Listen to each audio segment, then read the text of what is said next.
est-ce que l'intelligence collective se substitue aux compétences individuelles? Ou est-ce qu'elle vient chapeauter une organisation et un mode de relation, de prise de décision? Elle s'appuie sur les compétences individuelles. D'accord. Et plus les gens sont compétents sur un sujet, d'ailleurs, il faut avoir les gens compétents sur le sujet pour être en intelligence collective. Par exemple, j'ai fait, au début, ça, on ne savait pas. Tu vois, je donne un exemple de truc qu'on ne savait pas, ou que je ne savais pas, mais que je pense que le secteur apprend. En tout cas, je me rappelle avoir fait pour la ville de Rennes. Voilà. Il y avait, la ville de Rennes voulait faire son plan climat-énergie. On est il y a une quinzaine d'années.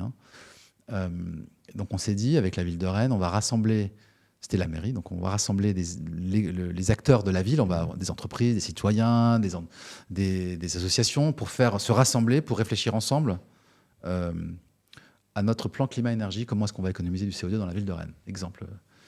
Et en fait, on s'est rendu compte qu'en mettant les gens ensemble, ça paraît bien sur le papier, mais dans la réalité, si les gens proposaient des idées qui n'étaient pas dans le domaine de compétences de la ville, mais dans le domaine de l'État.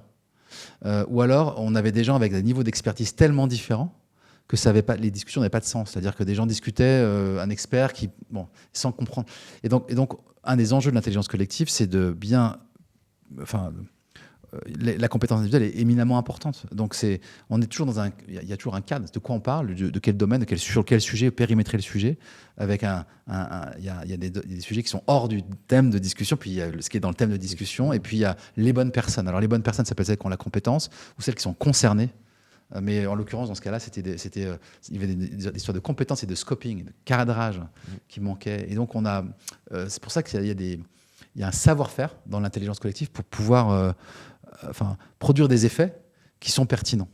Voilà, il y a toujours de l'intelligence collective. À partir du moment où il y a des gens ensemble dans une pièce, ils commencent à se parler, à s'organiser, il y a de l'intelligence collective. Est-ce qu'elle est optimale par rapport à un objectif? Pas forcément. Et ce qu'on va chercher, c'est à optimiser cette intelligence collective qui existe de toute façon.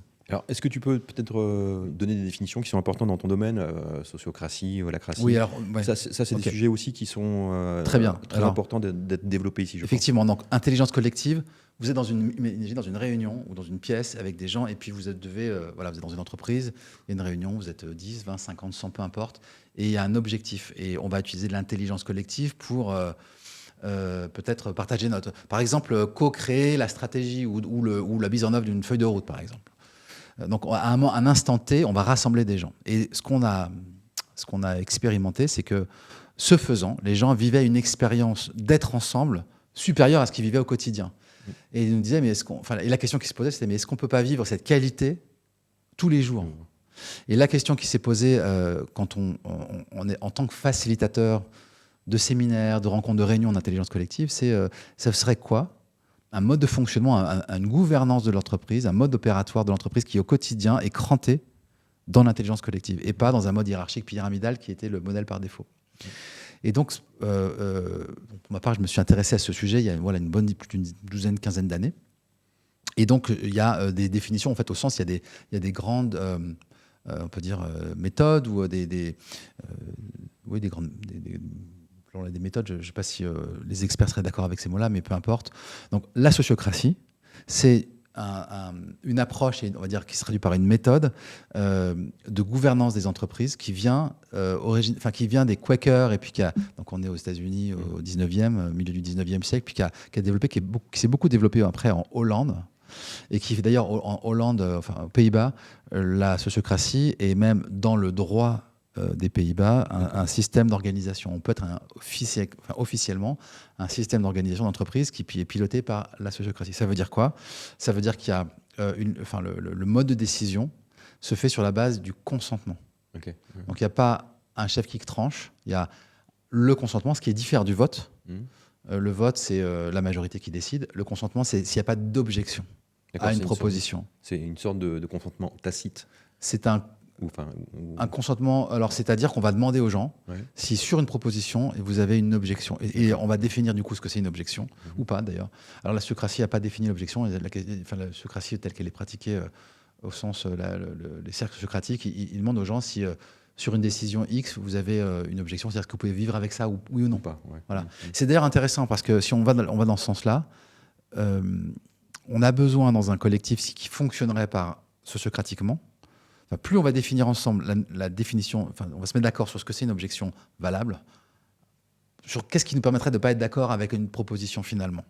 Ce qu'on ne veut pas, c'est que les gens mettent en avant des raisons qui sont de l'ordre de la préférence, de l'ordre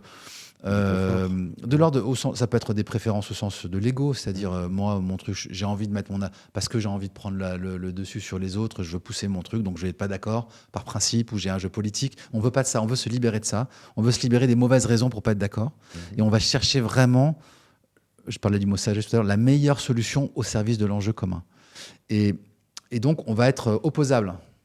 Donc, si j'ai une objection, elle va être opposable. Je vais devoir l'argumenter.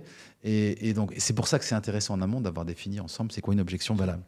Et donc ça, c'est un exercice de monter en. C'est pour ça qu'on parle de méthode, on a besoin de compétences, d'outils, de facilitation, et que pas seulement, enfin, dans le domaine du collectif, et que chacun des membres de ce collectif s'approprie pour pouvoir vraiment participer.